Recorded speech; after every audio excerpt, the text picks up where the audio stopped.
Assalamu alaikum, Jazakallah. So, Imtiyaaz, I think what's inspiring about your story is you built for your local community, and I think both you and Bilal, spoke about how do you sort of design tech and design solutions for local realities on the ground, but at the same time thinking about the global context, right? Because it's pointless us designing solutions which don't meet the realities. And what I see often, lots of people come to me, can I build this, can I build that? And often it's just a replication of what they see in Silicon Valley with a little bit of change of features to making Muslim-fied. And I think you also spoke about that. So how do we encourage our new youth and entrepreneurs to start thinking about and deeply understanding their solutions? We'll go both to you, but Imtiyaaz, you can start. Okay. So something that we use a lot at Loop and since day one is something called design thinking, where we unpack pains and gains from users. And one of the co-founders at the business actually came to me and he said, look, Imtiyaaz, your idea sounds good. If we get the traction that we anticipate we're going to get, it could be a really good business one day. But before we start building anything, we want to look at what are the pains and gains of the customers. So that's one thing that we use at Loop, design thinking. And then another thing is that we rooted in the community, like we understand the problem. What we've seen previously is people coming into the minibus taxi space and trying to build solutions for the minibus taxi industry. It's guys that studied 10 years at the University of Stellenbosch, never took a taxi in their life, sitting in a corporate office trying to build tech to solve local challenges. One thing people didn't understand is, for example, taxi drivers can't wait 24 hours to 48 hours for their money. The business is gone if they wait. So one thing that we learned from that, and that was actually a pain that they had and why they're not using digital solutions, and we made cash outs instant. So if you accept payments and then you want to cash out, you'll get your money instantly. And we've kind of leaned on the customer-centric approach to drive the business forward. Shukran. So I'm understanding that you need to have a very deep contextual and cultural background in the problem you're solving. Bilal, do you want to add on to that? Yeah, assalamu alaikum again. What's amazing about your answer, Imtiyaaz, is that most people would see that answer as this is an entrepreneur's answer. And I think the problem is we don't see the implicit, sacred, spiritual values in that answer. When you said that we're rooted in the community, the Quran says the Prophet ﷺ was minkum, from them, from amongst them, from within them. Is there another translation? You could say rooted in the community. So when you're saying design-led thinking, when we talk about ihsan, ihsan is translated as spiritual excellence, but it's a visual excellence. It actually refers to a beauty with the eye. So, and there's a famous hadith, many of you know, that wisdom is the lost property of the believer. Wisdom is the lost property of the believer. Where you find it, take it, it's yours, it belongs to you. I think to address the question, I think for me, and I say this again with a sense of lament, is that the way we have imbibed our religion, the way we understand Islam, this split between the sacred and the secular is completely alien to our tradition. And we have this, we go into like our Islamic, as I said, Islamic activism in my Islamic job and my Islamic clothes. There's no such thing as Islamic clothes. There's Islamic principles in clothing. The principle is ethics, beauty, and not to have israf, not to show off. These are the principles, cleanliness. So they take on different cultural manifestations. And I think this is what we need to do. We need to do many things. Number one is we need to really interrogate the way we learn our tradition. I talk often about the scholars of text and the scholars of context. So Imtiyaaz, you're a sheikh of your context. And one of the verses about nurun ala nur, light upon light, and one of the understandings is that it's referring to reason and revelation, like our intellect and aql and naql.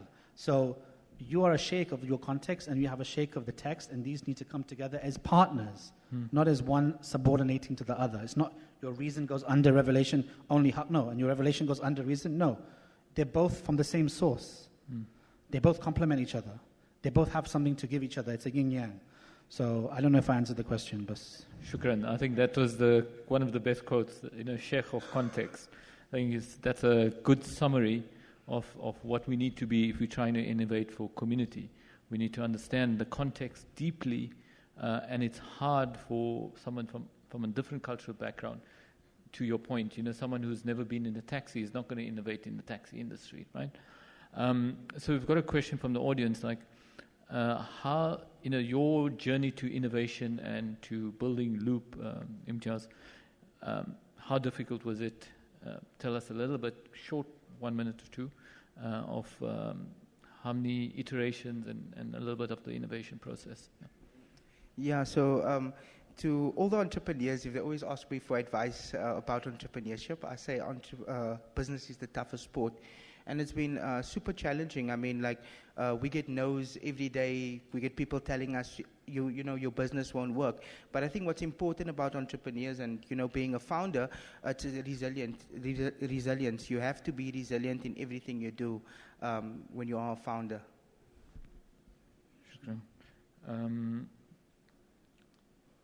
So, Bilal, so we've got a question from the audience as well. So if you think about, there's an oversaturation of certain types of solutions. Somebody reads something in the media, we should build an AI for this. We should build an AI for that. How do you overcome this saturation and sort of find niches?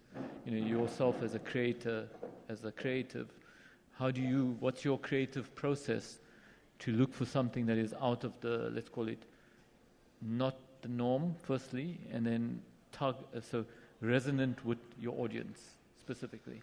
Yeah, I think it comes back to Imtiyaaz, it's about being amongst the people dealing with a real problem. And I think the reality is many Muslims, especially in South Africa, especially in the southern suburbs, or if you're in Pretoria or in the nice areas, we don't have trouble. We don't have problems. It's comfortable. My dad tried to set up a masjid in Leicester, my hometown. It took over 10 years. We had to get the member of parliament and the priest and the bishop and the mayor and everyone my mom was making samosas, and we're trying to advocate to build a masjid. You guys could probably buy custom bosh and turn it into a masjid tomorrow. You'll get funding.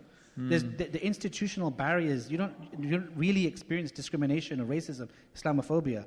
All of the innovation that you see, even the Tech Fest, right? This is inspired by what's happened in London, what happened in San Francisco, right? The guy who founded Muslim Tech Fest is a 26-year-old, young Muslim, British Pakistani guy. I think he exited one of his companies like $3 million, or he got investment.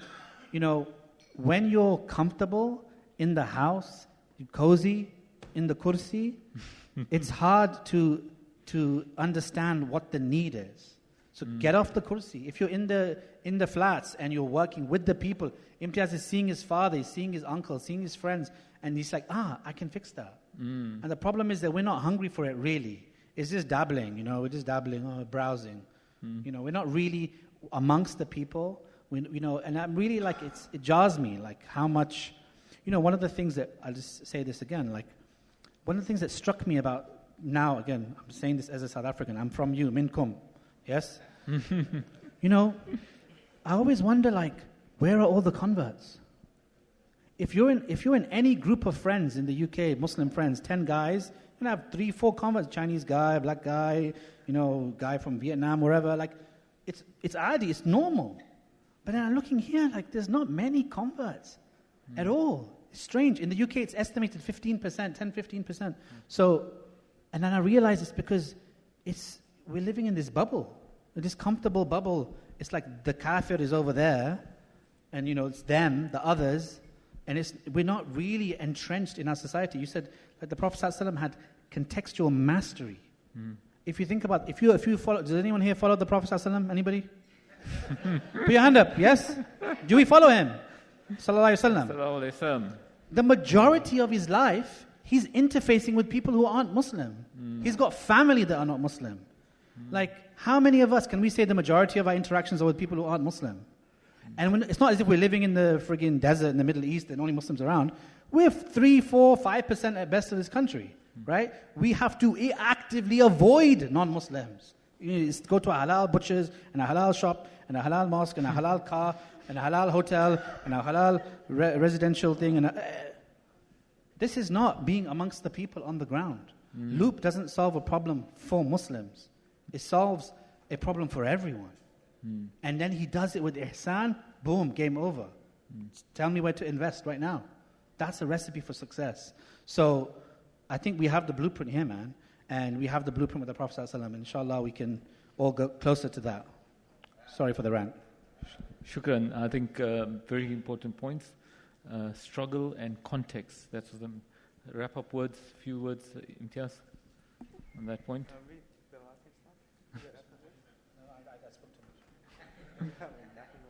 Okay, shukran. Jazakallah khairan. Assalamu alaikum.